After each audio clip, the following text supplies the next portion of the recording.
one last question, and that is, Brent, what's your next measure of success? I mean, you've been so successful.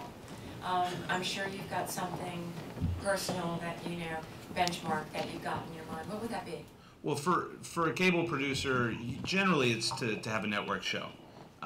We were fortunate enough to sell one very recently to ABC, and that's something that we're very excited about. But you know, if that doesn't work, then it might even be harder for us to sell our next network show. So the real next goal is to have a hit network show, and also do things that are hit shows in different genres, so we don't get pigeonholed.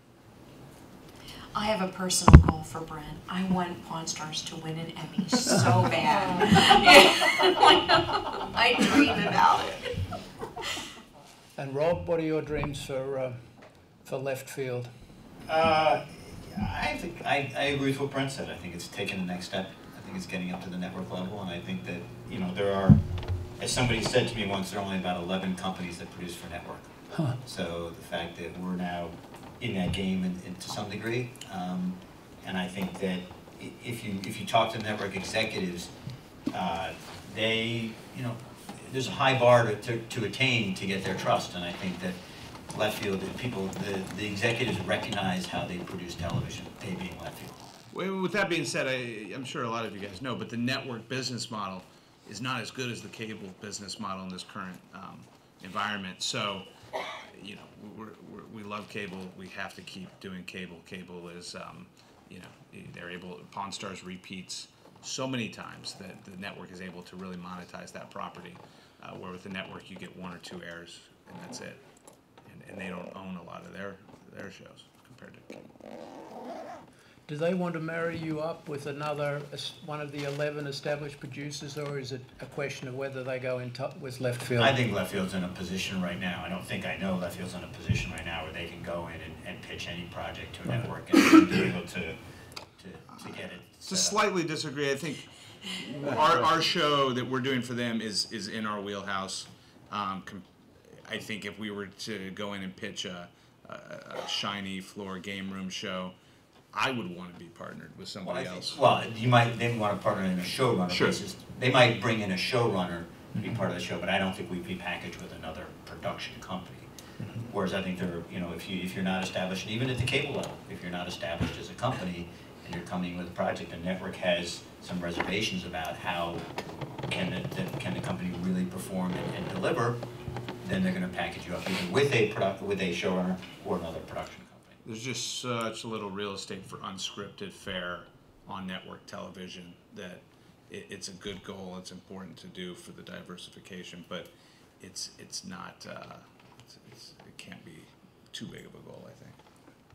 So we're going to wrap up now. Mary, I had one final question for you, and thanks so much for coming. You've got an enormously, you're under enormous pressure over there, and congratulations for everything you've achieved. So what are the bars that you set to take pictures? If anyone in this room called you, would you respond, or do you have a select list of candidates? How does it work? I will tell you exactly how it works, and I think this is a really important message to get out there. History, we will take a pitch from anybody, and there is no genre that is off our wheelhouse if it hits our core brand. And our core brand is so clear. We are 70% male. Our target audience age is 47 years old, and we generally have a chunk that's blue-collar, red state, and southern. It is such a loss leader for me, and it destroys a potential relationship for you if you come in and pitch me something that has no hope in hell of getting on a 70% male station. And I can't tell you the number of times people will come in and they'll say, oh, you know, I have a show about a family business, making slip covers. And I'd really like to, I'd like to have a half hour of your time. And you don't ever want to be rude to people, but the next time you call, I won't take your call.